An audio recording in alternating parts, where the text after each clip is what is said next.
चुप। आज हम पढ़ने जा रहे हैं हार्डमान्य का पाचन तंत्र। ठीक है, क्या होता है पाचन तंत्र?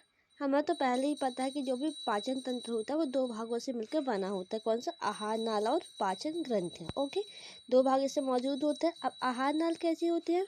वो लंबी नलिकाकार संरचना होती है। कैसी संरचना होती है? लंबी नलिकाकार संरचना होती है। यह पूर्ण होती है। पूर्ण होती है मतलब इसमें दो पोर्स होते हैं, माउथ एंड एनस। अब इसमें कौन कौन से पार्ट्स आते हैं वो हम देखते हैं। पहला तो आता है ब्रेंकियल अपर्चर, जिसे क्या कहा जाता है? जिसे माउथ कहा जाता है। ओके, जो ब्रेंकियल अपर्चर है उसे माउथ कहा जाता है। सेकेंड है ब्रेंकियल साइफोन। साइफोन जिसे बकल कैविटी कहा जाता है। Oesophagus, pharynx, stomach, intestine, rectum, cloaca and जिसे एनस कहते हैं। अब देखो इसका डायग्राम हम थोड़ा सा देख लेते हैं। इसके एंटीरियर पोर्शन है, ये पोस्टीरियर, अगला सिरा, पिछला सिरा, ये वेंट्रल, ये डोर्सल। ओके, ये क्या है? ये है ब्रेंकियल, ये ब्रेंकियल अपर्चर। ठीक है, ये जो दिख रहा है आपको फनल शेप्ड, ये ब्रेंकियल अपर्चर। ये किस में मिल रहा है? ये देखो, ब्रेंकियल अपर्चर जिसमें मिलता है उसको ब्रेंकियल साइफन कहते हैं। ओके, ये है एट्रियल अपर्चर। एट्रियल अपर्चर किस में मिल रहा है? एट्रियल साइफन में। ओके, ये एट्रियल अपर्चर दूसरी फनल, और जहाँ ये मिल रहा है एट्रियल साइफन। ओके, अब लीवर कहाँ है? ये लीवर है। ये पूरा यहाँ से ऐसा जो गया हुआ है वो लीवर का जो लोब्स है, लेफ्ट लोब और राइट लोब। ओके, ईसोफिगस देखो, ये ईसोफिगस यहाँ से ये आई है, यहाँ पर ये जो नलिका का संरचना है इसी में ईसोफिगस है, फिर आगे स्टमक है, फिर इंटेस्टाइन है, फिर यहाँ पर ये रेक्टम है, देन यहाँ पर एनस है। ओके, फेरिंग्स कहाँ है? ये जो संरचना ऐसे दिख रही है दैट इज फेरिंग्स। ओके, ये क्या? स्टिग्मेटा। ये जो लंबी लंबी नलिका का संरचना दिख रही है हमें, इसको स्टिग्मेटा कहते हैं। इस प्रकार इसका डायग्राम है। ये डायग्राम बहुत इजी है बनाना। ओके, अच्छा ये क्या है? ये गोनेट्स हैं। ठीक है, रेक्टम से जुड़े हुए गोनेट्स होते हैं। रिप्रोडक्टिव और बोथ सिस्टम है, उसमें आपने देखा होगा। हाँ, हम पढ़ते हैं mouth branchial aperture. Branchial aperture branchial siphon में जाकर खुलता है। आपने देखा फनल शेप्ड होता है। ब्रेंकियल अपर्चर कहाँ खुलता है? ब्रेंकियल साइफन में। ब्रेंकियल साइफन चार साइड से खुलता है, जिसे माउथ कहते हैं। हमने देखा ना, ऐसे लोब बनाता है, ऐसे चार साइड से लोब बनाता है, चार साइड से खुलता है, इसलिए इसको माउथ भी कहा जाता है। ये टेस्ट या ट्यूबनिक द्वारा आश्रित रहता है। हमने देखा होगा जब इसके हमने मॉर्फोलॉजी पढ़ी वो होगी, लास्ट वीडियो में कभी पढ़ी होगी, तो ये पूरी टेस्ट से कवरिंग रहती है, मतलब चारों ओर एक आवरण पाया जाता है जिसे टेस्ट या ट्यूनिक कहा जाता है। मुख ब्रेंकियल अपर्चर के पास अगले सिरे पर पाया जाता है। ठीक है, माउथ वही है, इसमें स्फिंक्टर पाए जाते हैं। स्फिंक्टर क्या है?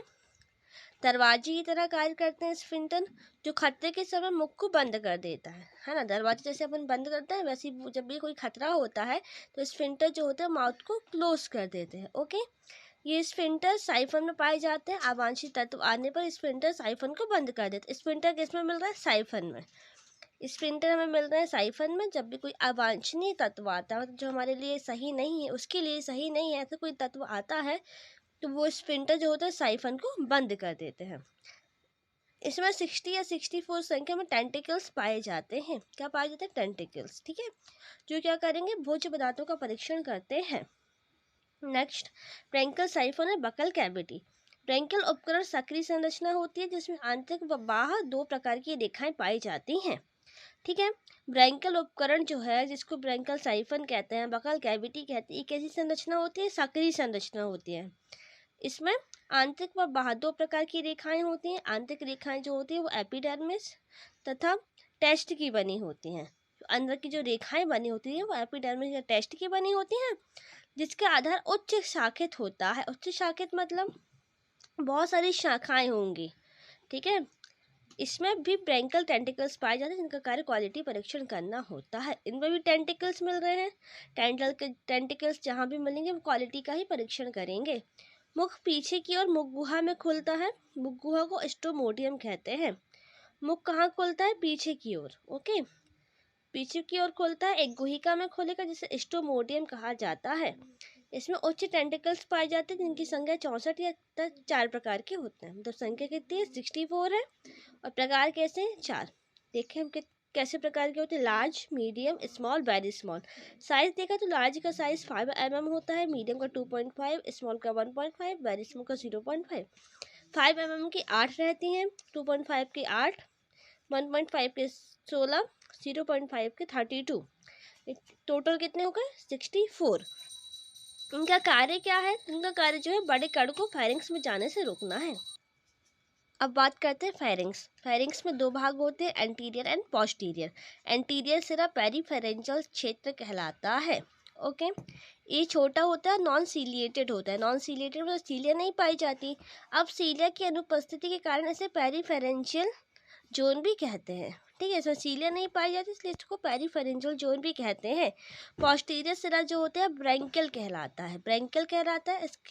ठीक है, अब ये आहार नाल का लंबा भाग होता है, ब्रैंकियल सैक की दीवार मोटी होती है। आहार नाल का कैसा भाग होता है? लंबा भाग होता है।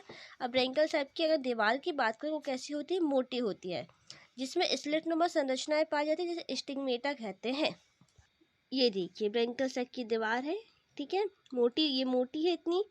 स्लिट नुमा संरचना ये दिख रही है लंबी लंबी, इसको अपन क्या कह रहे हैं? स्टिग्मेटा कहते हैं। तो पहले डायग्राम समझना चाहिए, फिर उसकी पूरा थ्योरी। तो देखो अपन कहाँ थे? स्लिट नुमा संरचना पाई जाती है जिन्हें स्टिग्मेटा कहते हैं। छोटी छोटी नलिका होती है जिसमें रक्त केशिकाएं पाई जाती हैं। आपने अब भी देखा लंबी लंबी ऐसी ऐसी नलिकाएं होती हैं जो कि क्या कर, इसमें क्या होता है? रक्त केशिकाएं पाई जाती हैं। ये क्या करती है? पथ का कार्य करती है। पथ मतलब एक डायरेक्शन देती है जो ब्रैंकियल कैविटी को एट्रियल कैविटी में खोलती है। मतलब ये ब्रैंकियल कैविटी यहाँ है, एट्रियल कैविटी यहाँ है, ये बीच में एक क्या हो गया? पाथ हो गया दोनों के बीच। ओके, इसमें गिल स्लिट पाई जाती है। इसमें दोनों तरफ एक एक लाख स्टिग्मेटा पाए जाते हैं, उनकी सतह पर गड्ढे पाए जाते हैं, ग्रुप्स पाए जाते हैं, गड्ढे पाए जाते हैं, जिनकी सतह कैसी होती है? खुरदुरी होती है। इन गड्ढों को एंडोस्टाइल कहा जाता है। ईसोफिगस की बात करें तो यह एक तरह का ब्रैंकियल सैक दूसरी तरफ अमाशय से जुड़ा होता है। ईसोफिगस जो होता है वो लंबी नलिका होती है, अभी अपन ने देखा था ऐसी लंबी नलिका निकली हुई थी। तो वो एक तरफ से किससे? ब्रैंकियल सैक से, और दूसरी तरफ से अमाशय से जुड़ा होता है। अधिक छोटी वक्रीय मोटी भित्ति नलिकाकार होती है।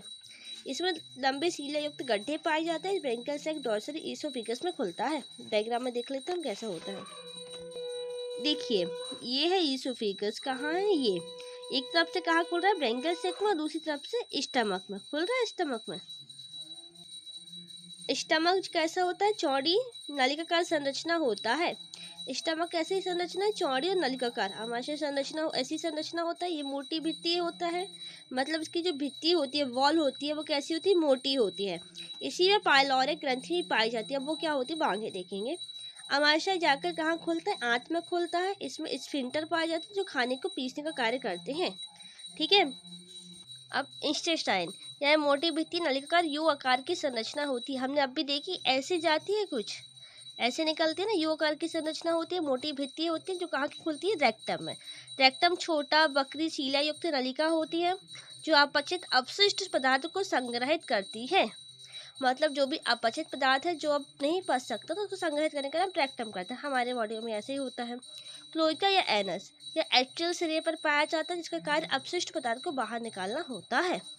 अब पाचन ग्रंथियाँ की हम बात करें तो वो दो प्रकार की होती है, लीवर और पाइलोरिक ग्लैंड। लीवर कैसा होता है? अभी हमने लीवर बताया था, वहाँ पे बड़ा होता है, गहरा, द्विपालित होता है, ऐसी कुछ संरचना थी लीवर ये ऐसी। ठीक है, द्विपालित होता है। दायां लोब जो होता है बहुत बड़ा होता है। इसमें 3 तरह के एंजाइम होते हैं, एमाइलेज, प्रोटीएस, लाइपेज। एमाइलेज कहीं भी मिलेगा तो वो कार्बोहाइड्रेट का पाचन करेगा, प्रोटीएस प्रोटीन का, और लाइपेज लिपिड का पाचन करता है। अब पाइलोरिक ग्लैंड क्या होती है कि दो तरह के कार्य करती है। पाइलोरिक ग्लैंड जो होती है वो 2 तरह के कार्य करती है। एक तो ये क्या करती है? पैंक्रियाज की भांति कार्य करती है, मतलब पित्त रस का स्त्रावण करेगी। दूसरा ये एक उत्सर्जी अंग की तरह भी कार्य करती है। अब इसमें एक और इम्पॉर्टेंट चीज़ देख लेते हैं, फूड, फीडिंग एंड डाइजेशन कैसे होता है। फूड, हार्डमानिया एक सीलियरी फीडर है जो भोज्य पदार्थ के रूप में सूक्ष्म जीव जैसे शैवाल और अन्य जीवों को ग्रहण करता है। क्या ग्रहण करता है? ये सूक्ष्म जीव जैसे कि शैवाल और अन्य जो भी छोटे छोटे और माइक्रो ऑर्गेनिज्म उसको। फीडिंग, जब भी कोई सूक्ष्म जीव इसके पास आता है, जैसे कि मान लो ये सूक्ष्म जीव है, ये हार्डमानी इसके पास है, तो ये सीलियरी फीडर करता है। सीलिया को ऐसे चलाएगा, इससे क्या होगा? वाटर करंट उत्पन्न होगा। ठीक है, जिसमें जल के साथ उसका भोजन भी उसके अंदर प्रवेश करता है। अब उसमें टेंटिकल्स पाए जाते हैं ना, जो कि क्या करते हैं, जल की जांच करते हैं तथा बड़े कणों को वहीं छोड़कर छोटे कणों को अंदर अपने फायरिंग्स में पढ़ा था कि वहाँ पे पढ़ा था कि छोटे कण ही फायरिंग्स के अंदर जा पाते हैं। अब डाइजेशन, भोजन के में एंजाइम के मिलने पर पाचन की क्रिया होती है। एंजाइम मिले कहाँ से मिले, लीवर से। पाचन के बाद आवश्यक पदार्थ अवशोषित कर लिया जाता है और अपशिष्ट पदार्थ उत्सर्जित कर दिया जाता है। Thanks for watching my video. Please like share and subscribe.